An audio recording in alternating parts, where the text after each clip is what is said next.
Good morning, guys. Today we're going to be reviewing the original Logitech G Pro Wireless, the non-SUPERLIGHT version, the original 80-gram version that came with Omron 50Ms that were quite problematic, but we'll get into that in the review. Just wanted to start off thanking you guys for the support recently. Really appreciate all the support, and yeah, let's get right into it.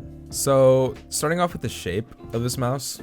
This mouse has the world-renowned potato shape that is just all-around very, very safe. A little too safe in some ways. And it's medium in general, but in the length, it edges towards the larger side. It's quite girthy in width.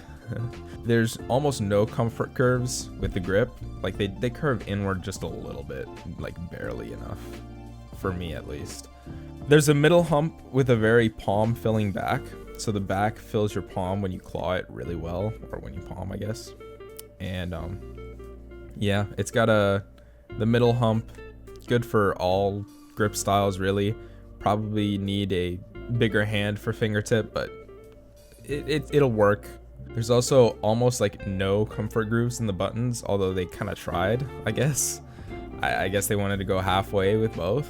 There's a small ledge on the sides, right about there. You can kind of see it, the contour, to help pick up the mouse and keep your fingers in place.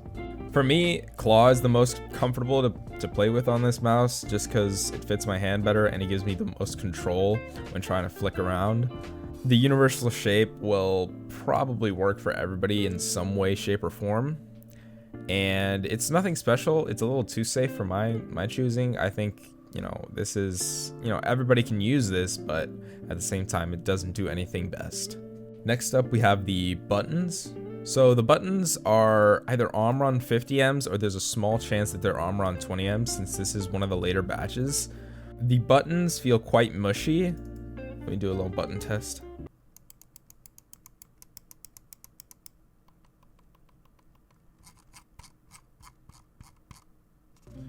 I don't have any side buttons on it, but trust me, they're not the best. They're not satisfying to click at all, really. Spam clicking even feels kind of awkward a little bit. Not that awkward, but it's to the point where it feels a little weird. It feels pretty cheap, disappointing in general. Zero pre and post travel though, which is nice to see. But it should be expected from Logitech. Side buttons were really mushy and just, they had pre and post travel. They were just uncomfortable to use. I just don't like side buttons. I've talked about that. I took them off, but they're usable though. They're not horrible. The scroll is way too light for my liking. It's way too easy to move around, and the tactile bumps aren't tactile enough for me. But I can see this being like a general good midpoint for everybody. Going back to that theme of this mouse being very safe. And it's a little bit loud, as you heard earlier, for how weak it is as well. The scroll click feels really unpleasant, honestly, because the wheel moves around when you try clicking it because of the lack of tensioning in the scroll steps. So that's something to keep in mind. The coating, this coating is fucking whack. It wears down really quickly. I've seen multiple pictures of people's more used G Pro wirelesses, and they wear down in like a month, dude. Maybe 2 months.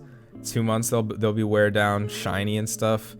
Mine hasn't wore down. I've only had it for a week, but keep that in mind. It's way too smooth as well. It's to the point that it's slippery when it's really dry and cold in my room. I would definitely recommend some grips for this mouse, probably BTL grips. Feels premium, but it isn't nice to actually use. So it feels well made and high, I guess high price, but it's not. It doesn't feel good. The build of this mouse, it's built like a fucking brick. Decent weight at 80 grams. It's not anything to boast about, but at the time that this came out, that was pretty good. No flex, no creak anywhere, nothing. It's just solid. It's literally, you can't move it. No rattle whatsoever. The scroll obviously feels cheap, as well as the clicks, but the shell itself, it's really well built. Last off, we're gonna go with the feet. They're not horrible, but they're, the thin non-version black PTFE that isn't fast or smooth, as you would expect from a $130 mouse, but they do the job. They're not horrible. I would definitely recommend an upgrade. Like, definitely get some Tiger Arc 2s on this. I actually bought Tiger Arc 1s because I wanted to try them out, but we'll see how that goes. Yeah, just definitely recommend a upgrade over whatever these are. But yeah, that's my review. Thank you guys for watching. I'd recommend this mouse, but only if you buy it off Mouse Market for under $90, because that's what I did. I bought this mouse. This was like we used for like 3 days, and then he didn't like the shape, so he sold it for $75, and I got a pretty good steal on this mouse. And I gotta say, for $75, this is definitely worth it. But for $130, do not buy this fucking mouse. Save up your extra $20 for the SUPERLIGHT if you want it that bad, but no, this mouse is not worth $130, especially with all of the flaws it has, especially with the fact that the clicks will eventually, odds are, start double clicking and you'll have to get them replaced. It's annoying, and you wouldn't expect something from this from Logitech. Not to mention that it took them literal years to fix the double clicking issue. It's ridiculous. But at the same time, this is kind of the world-renowned wireless mouse, at least it used to be. And it deserves a spot on I guess a mouse tier list just because of its history and kind of its versatility. Either way, thank you guys for watching. I give this mouse a solid, I'd give it a 7.7 out of 10. Thank you guys for watching. Like, comment, subscribe, follow me on Twitter. I appreciate you guys' support recently. I'll catch you in the next one. Bye bye.